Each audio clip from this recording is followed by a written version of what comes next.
Hi friends, welcome to our channel. First time நம்ம சேனலை பார்க்குறவங்க மறக்காமல் சப்ஸ்கிரைப் பண்ணி வச்சுக்கோங்க. பூரி குருமா தாங்க இன்றைக்கி நம்ம எப்படி செய்கிறதுன்னு பார்க்க போகிறோம். இது பூரிக்கு மட்டும் இல்லை, சப்பாத்திக்குமே நல்லாயிருக்குங்க. ஒரு கடாயை வச்சுட்டு அதில் கடுகு, பெருஞ்சீரகம், 4 பெரிய வெங்காயம் மெலிசாக கட் பண்ணியிருக்கேங்க. 5லேருந்து 6 பச்சை மிளகா கட் பண்ணி போட்டு நல்லா வதக்கிக்கலாம். 1 ஸ்பூன் இஞ்சி பூண்டு பேஸ்ட்டு போட்டிருக்கேன், அதையுமே சேர்த்து நல்லா வதக்கிக்கோங்க. வதக்கிட்டு பச்சை வாசனை போனதுக்கப்புறமா தக்காளி போட்டிருக்கேங்க. 3லேருந்து 4 தக்காளி கட் பண்ணி போட்டிருக்கேன், அதையுமே சேர்த்துக்கலாம். உப்பு, மஞ்சள்தூள் போட்டுட்டு நல்லா வதக்கிட்டு நான் 2 டம்ளர் தண்ணி விட்டுருக்கேங்க. தண்ணி விட்டுட்டு நல்லா கொதிக்கட்டும். கொதிச்சதுக்கப்புறமா நம்ம வேக வச்சு எடுத்து வச்சுருக்க உருளைக்கிழங்க சேர்த்துக்கலாம். ரொம்ப கொழுன்னு ஆக்கிட வேண்டாங்க. இப்படி கையில் எடுத்து ஒன்று பாதியமாக நசுக்கி விட்டு போடுங்க. இது குழம்புக்கு சப்பாத்தி சால்சை கூட சேர்த்து சாப்பிடும்போது நல்லாயிருக்கும்.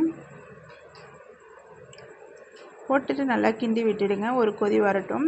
குழம்பு உங்களுக்கு தண்ணியாக இருக்க மாதிரி தெரிஞ்சிச்சுன்னா 1 ஸ்பூன் கடலை மாவு இல்லைனா 1 ஸ்பூன் கோதுமை மாவு தண்ணியில் கலந்து ஆட் பண்ணி கிண்டிட்டிங்கன்னா குழம்பு நல்லா தடிச்சிடுங்க, தடிப்பை கொடுக்கும்.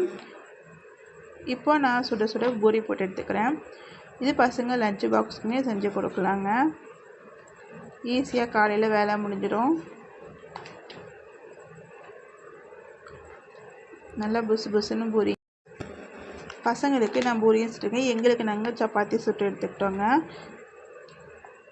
ஸ்கூல் லஞ்ச் பாக்ஸுக்கு இன்றைக்கி நான் பூரி தான் வச்சுருந்தேன், அதனால் பூரியே எடுத்துக்கிட்டேன்.